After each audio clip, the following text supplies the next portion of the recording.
তুমি প্রতিদিন যে ফোনটা ধরো সেটার ভেতরে একটা রহস্য লুকিয়ে আছে। তুমি যে ইলেকট্রিক গাড়িতে চড়ো সেটার ইঞ্জিনে একটা অদৃশ্য শক্তি কাজ করে। আর সমুদ্রের বুকে দাঁড়িয়ে থাকা বিশাল বায়ু টারবাইনগুলো, যেগুলো পুরো শহরকে আলো দেয়, সেগুলোর ভেতরেও একটাই গোপন উপাদান। এই তিনটার মধ্যে কি মিল? রেয়ার আর্থ এলিমেন্ট, বাংলায় বলি বিরল মৃত্তিকা খনিজ। এগুলো না থাকলে আজকের সবুজ পৃথিবীর স্বপ্ন কাল ভেঙে পড়বে। কিন্তু বেশিরভাগ মানুষ এদের নাম পর্যন্ত জানে না। নিওডাইমিয়াম, ডিসপোরোজিয়াম, টারবিয়াম, ল্যান্থেনাম, এই নামগুলো শুনতে অদ্ভুত, কিন্তু এরাই আজকের পৃথিবীর সবচেয়ে শক্তিশালী ভূ রাজনৈতিক অস্ত্র। আজকের এই ডকুমেন্টারিতে আমরা সেই গল্পটা বলবো, যেটা বড় বড় কর্পোরেশন এবং সরকার তোমাকে জানাতে চায় না। ইনফোনারিতে স্বাগতম। তো 17টি উপাদান যা পৃথিবী চালায়। পর্যায় সারণীর মোট 118টি মৌল আছে, কিন্তু তার মধ্যে মাত্র 17টি মৌল আজকের নবায়নযোগ্য শক্তির বিকল্পকে সচল রেখেছে। এদের বলা হয় রেয়ার আর্থ এলিমেন্ট, বা সংক্ষেপে REES। এরা আসলে সত্যিকার অর্থে বিরল না। পৃথিবীর মাটিতে এরা মোটামুটি পরিমাণেই আছে। তাহলে সমস্যা কোথায়? সমস্যা হলো এদের খুঁজে পাওয়া কঠিন, আলাদা করা আরও কঠিন, পরিশোধন করা প্রায় অসম্ভব কঠিন। একটু ভেবে দেখো, 1 টন রেয়ার আর্থ উৎপাদন করতে প্রায় 2000 টন বিষাক্ত বর্জ্য তৈরি হয়। এই প্রক্রিয়ায় তেজস্ক্রিয় পানি বের হয়, মাটি নষ্ট হয়, বাতাস দূষিত হয়। অর্থাৎ যে উপাদানগুলো সবুজ পৃথিবী বানাচ্ছে, তাদের উৎপাদন প্রক্রিয়া নিজেই পরিবেশের জন্য ভয়ঙ্কর। এটাই এই গল্পের প্রথম বিরোধাভাস। এখন জানো এরা ঠিক কোথায় কোথায় কাজ করে। বায়ু, বিদ্যুৎ ও চুম্বকের রহস্য। একটা আধুনিক অফশোর উইন্ড টারবাইনের কথা ধরো। এটার উচ্চতা কখনো কখনো 250 মিটারেরও বেশি। এর ভেতরে থাকে একটি বিশাল জেনারেটর। এই জেনারেটরকে কার্যকর করে রাখে নিওডাইনিয়াম আয়রন বোরন, অর্থাৎ NdFeB ম্যাগনেট।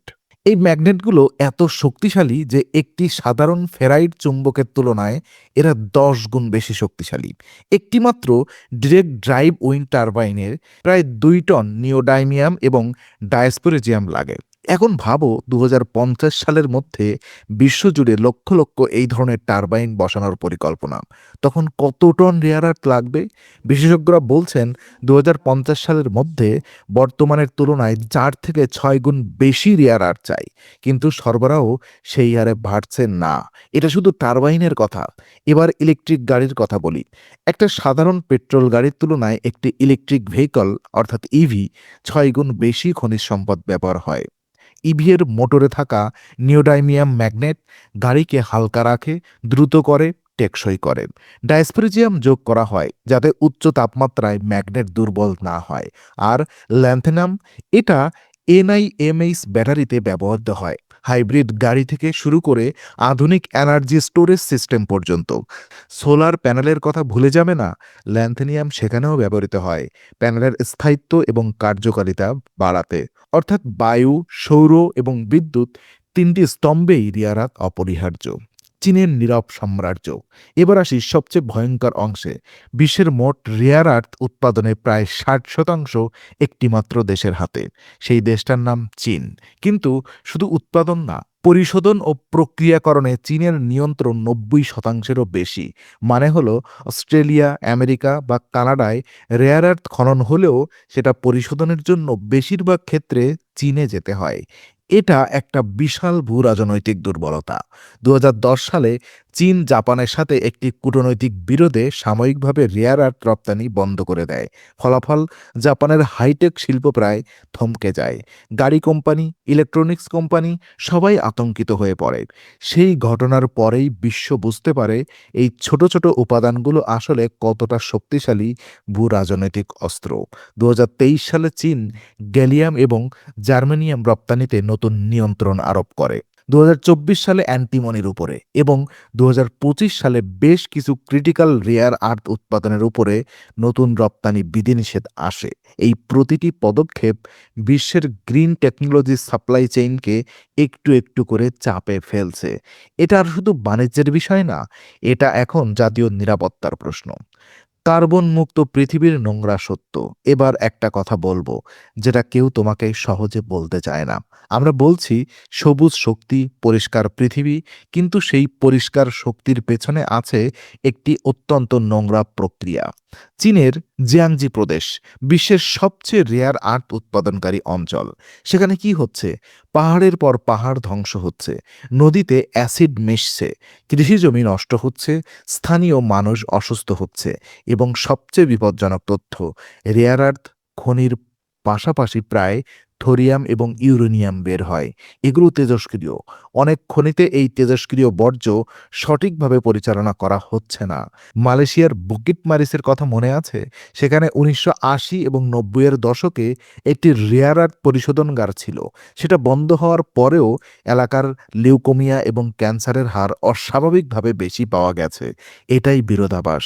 গ্রিন এনার্জি চাই, কিন্তু তার খরচ দিচ্ছে দরিদ্র দেশের মানুষ এবং পরিবেশ। বিকল্পের সন্ধান তাহলে কি? পুনর্ব্যবহার এবং প্রতিযোগিতা। তাহলে বিশ্ব কি করছে? প্রথম পথ পুনর্ব্যবহার, অর্থাৎ রিসাইক্লিং।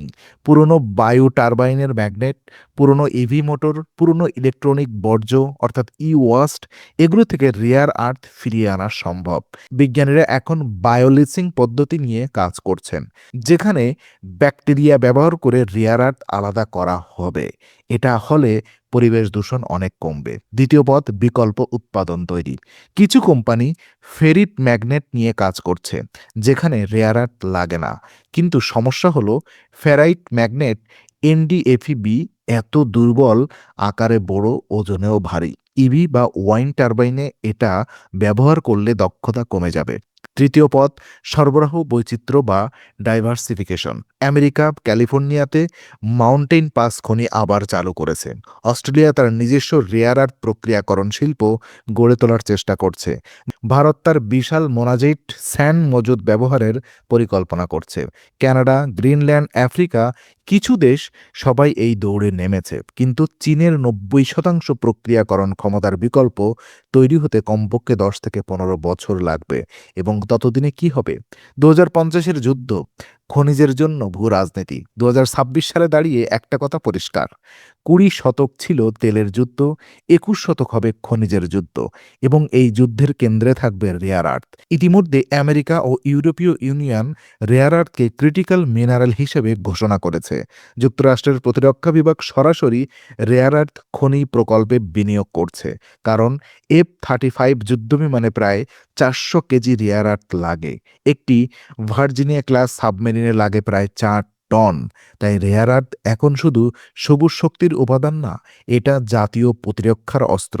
এই দ্বৈত গুরুত্বই রেয়ার আর্থকে করেছে পৃথিবীর সবচেয়ে কৌশলগত সম্পদ, এবং এই সম্পদের উপরে নিয়ন্ত্রণ আগামী দশকের ভূ রাজনৈতিক ক্ষমতার মানচিত্র নির্ধারণ করবে। তাহলে শেষে কি দাঁড়ালো? আমরা একটি সবুজ পৃথিবী চাই, কিন্তু সেই সবুজ পৃথিবী নির্মাণ করছে ১৭টি উপাদান, যাদের নাম বেশিরভাগ মানুষ জানে না, যাদের উৎপাদন প্রক্রিয়া নিজেই পরিবেশের জন্য ক্ষতিকর, যাদের সরবরাহ একটি দেশের হাতে কেন্দ্রীভূত, এবং যাদের ছাড়া আজকে স্মার্টফোন, ইলেকট্রনিক ঘড়ি, বায়ু টারবাইন কিছুই চলতো না। এটাই রেয়ার আর্থের সত্যিকারের গল্প। এরা বিরল না সংখ্যায়, কিন্তু বিরল তাদের কৌশলগত গুরুত্বে।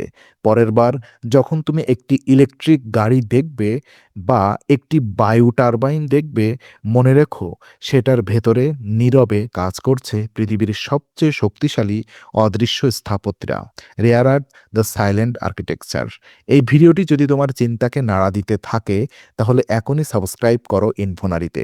কারণ এরকম তথ্য যেটা বড় মিডিয়া লুকিয়ে রাখে, সেটাই আমরা তোমার কাছে নিয়ে আসি। ইনফোনারি, জানো, ভাবো এবং প্রশ্ন করো। Stay curious, stay ইনফোনারি।